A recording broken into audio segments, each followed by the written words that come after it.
Hello, and welcome to Random Topics with Jack, the podcast where we explore the intriguing and sometimes controversial topics that shape our understanding of the world. Last time we were talking about artificial intelligence systems built from code, data, and enormous amounts of computing power.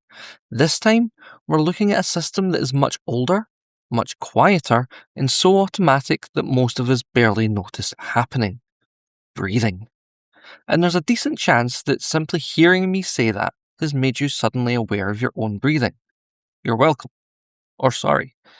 But this episode came from a listener request asking about the respiratory cycle, and at first that sounds simple. Air goes in, air comes out. Job done. But that's only the visible part. Behind every breath is a chain of muscles, pressure changes, branching airways, microscopic membranes, red blood cells, chemical reactions, and brain signals, all working together without needing you to supervise them. In the narrowest sense, one respiratory cycle is one inspiration followed by one expiration, one breath in and one breath out. But if we stop there, we would miss the important question. What is that breath actually for? So today, we're going to follow the whole journey. Muscles change the pressure inside your chest. Pressure moves air into the lungs. Gases diffuse between the lungs and the blood. Blood carries oxygen to your cells and brings carbon dioxide back. And your brain constantly adjusts the cycle to keep the chemistry in balance. That is our mental map. Muscles, pressure, air, diffusion, blood, cells, carbon dioxide, and back again. Let's get started. So before we follow the air, we do need to untangle a few words that are often used as though they mean exactly the same thing. They are connected, but they're not identical. Breathing, or pulmonary ventilation, is the mechanical movement of air into and out of the lungs. This is the part you can see. The chest rises, the chest falls, air moves in, air moves out. External respiration is the exchange of gases between the air in the lungs and the blood flowing past them. Internal respiration is the exchange between that blood and the tissues around the body. And cellular respiration is the chemistry happening inside cells, where nutrients are used to release energy. In aerobic cellular respiration, oxygen helps produce ATP, the small usable packets of energy that power an enormous amount of what the body does. Carbon dioxide is produced along the way and has to be carried back out. So breathing is not the same thing as cellular respiration. Breathing is the delivery and collection service. Cellular respiration is one of the major reasons the delivery is needed in the first place. That distinction gives us the full loop. The lungs do not simply fill the body with oxygen like someone inflating a balloon. They create a meeting point between the atmosphere and the bloodstream. From there, the circulatory system takes over. So let us begin with the part that feels most familiar. Taking a breath in. The lungs are excellent at exchanging gases, but they do not contain a set of muscles that actively pull themselves open. Instead, they depend on the muscles around them, especially the diaphragm. The diaphragm is a broad, dome-shaped sheet of muscle sitting underneath the lungs. During inspiration, the diaphragm contracts and flattens. At the same time, the external intercostal muscles between the ribs help lift and expand the ribcage. Together, these movements increase the volume of the thoracic cavity, the space inside the chest. And here, a bit of physics enters the room. Boyle's law tells us that at constant temperature, pressure and volume move in opposite directions. Increase the volume of a sealed space and the pressure inside it falls. Decrease the volume and the pressure rises. A simple way to picture this is a syringe with the tip locked. Pull the plunger back and you create more space inside. Push it in and you create less.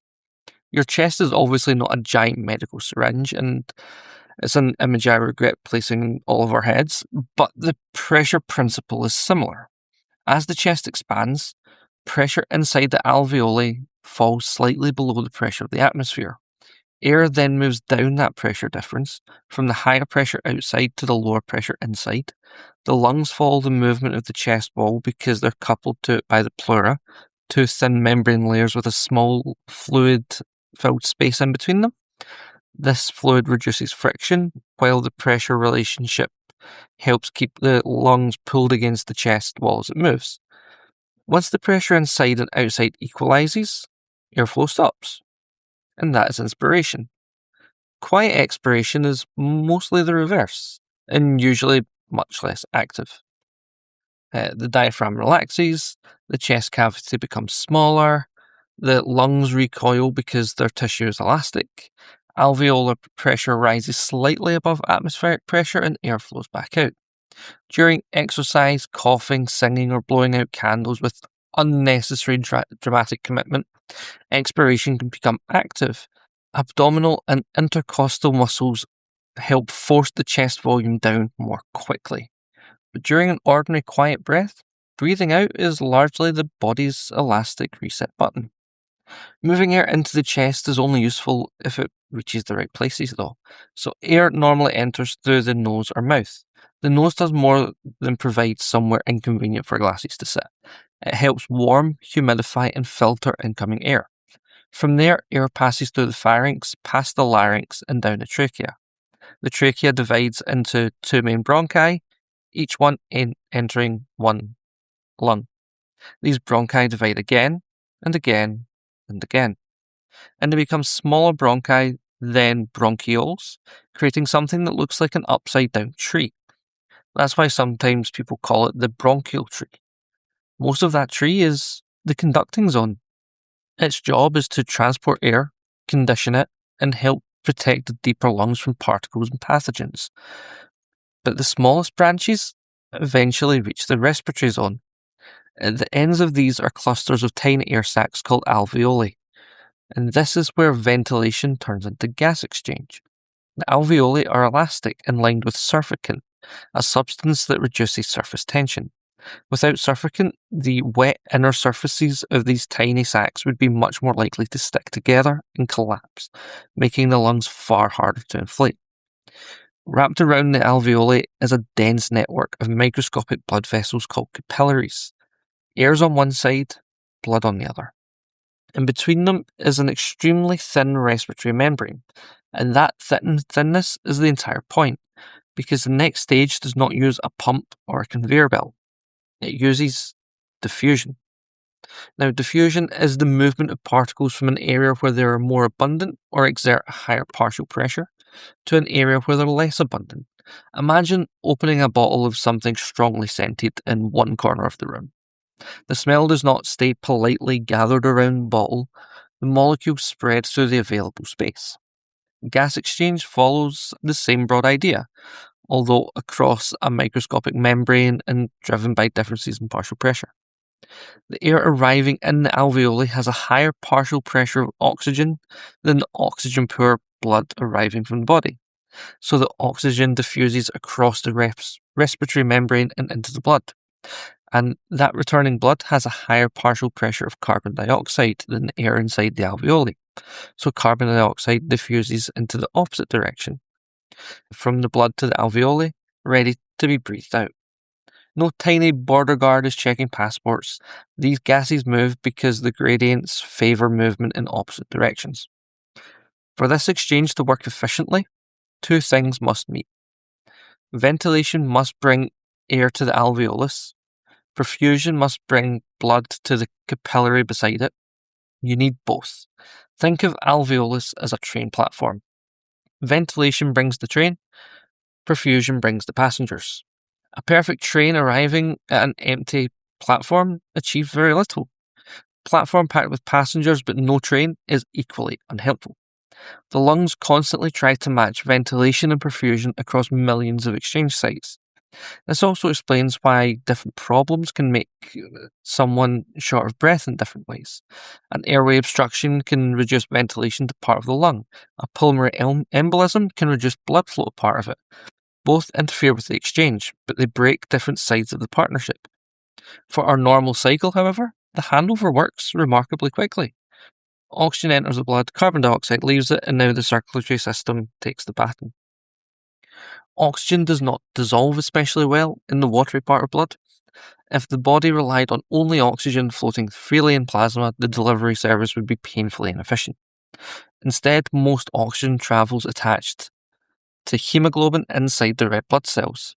Hemoglobin contains iron-bearing hemagroups that bind oxygen reversibly.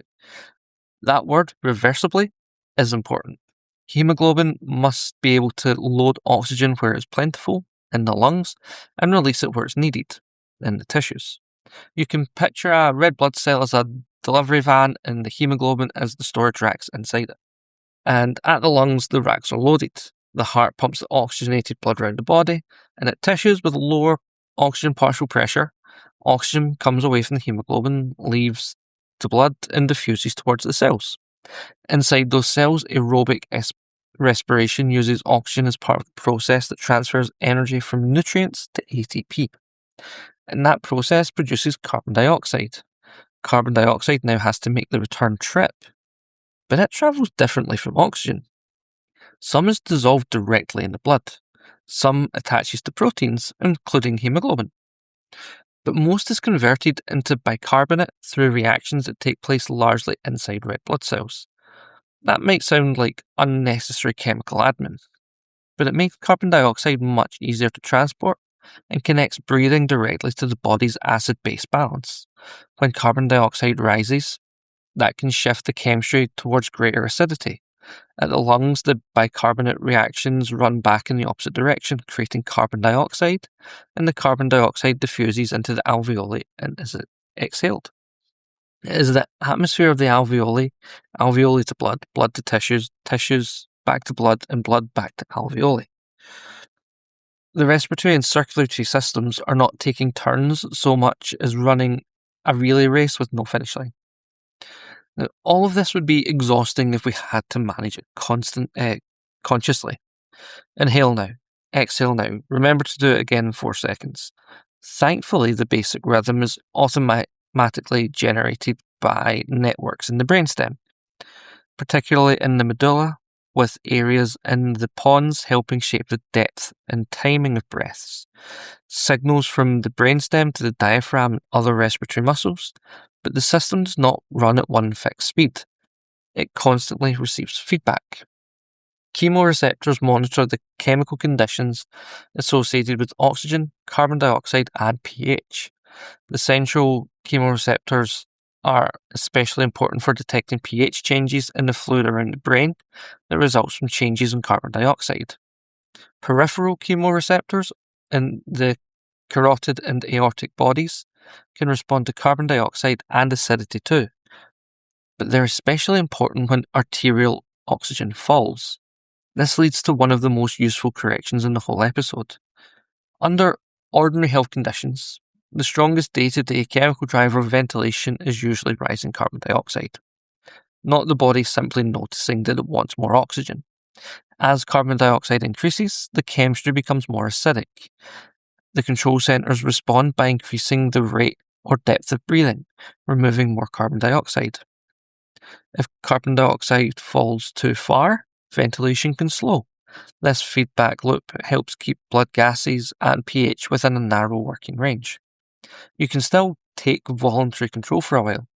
You can hold your breath, sing, speak, whistle, or deliberately slow your breathing. But voluntary control is layered on top of the automatic system, not a permanent replacement for it. As you hold your breath, carbon dioxide continues to build and oxygen continues to fall. The automatic drive becomes harder and harder to ignore. Your brain is essentially sending increasingly urgent reminders that this is not an optional subscription. The basic loop remains the same, but the settings change with what the body is doing and where it's doing it. During exercise, working muscles consume more oxygen and produce more carbon dioxide. The nervous system anticipates movement, chemical feedback changes, and ventilation increases, both through deeper breaths as demand rises, faster ones. The heart also pumps more blood, improving ventilation without increasing delivery. It would be like loading more vans and leaving them parked at the depot. At altitude, the percentage of oxygen in the air is roughly the same, but total atmospheric pressure is lower. That means the partial pressure of oxygen is lower, reducing the pressure gradient that drives oxygen into the blood. Peripheral chemoreceptors detect the lower arterial oxygen and stimulate increased ventilation. At first, that extra breathing removes more carbon dioxide and can make the blood more alkaline. Over the following days, the kidneys adjust bicarbonate handling, allowing ventilation to remain higher as part of acclimatization. The body is not creating more oxygen in the air. It's changing how it breathes and transports oxygen to work with and with the hand it's been dealt. Sleep changes the cycle as well. Breathing becomes less responsive to chemical changes, and during REM sleep, the pattern can become more irregular. Yet the diaphragm keeps working while much of the body's voluntary muscle activity is reduced. An emotional state can change ventilation too. Anxiety, pain, and stress can increase breathing, even when the oxygen demand for the muscles has not risen in the same way it would exercise.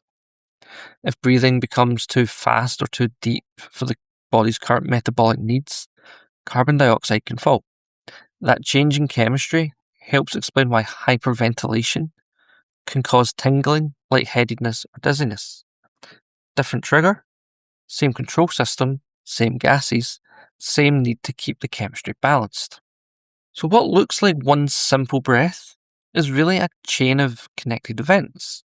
The brainstem generates a rhythm, the diaphragm and intercostal muscles change the volume of the chest, that pressure moves air, the air travels through conducting airways to the alveoli, oxygen and carbon dioxide diffuse across the respiratory membrane in opposite directions, hemoglobin carries the oxygen to the tissues, cells use that oxygen in aerobic respiration and produce carbon dioxide. Most of that carbon dioxide travels back as bicarbonate, is converted back to carbon dioxide, and at the lungs leaves on the next expiration. Then the cycle begins again. Muscle, pressure, air, diffusion, blood, cells, carbon dioxide, and back again. In a system where we can influence but do not normally need to command, the partnership between physics, chemistry, biology, and the nervous system running quietly in the background for every moment of our lives. And in this episode, hopefully we've made you unusually aware of every breath you take for the next 5 minutes. And I can only apologise. The automatic system will take over again once your brain gets bored, probably. But next time, we are moving from how air moves through the body to how people move through cities as we explore mass transit. And it should be a very moving episode. As always, this has been Random Topics with Jack. I have been your host, Jack. And until next time, keep questioning and exploring.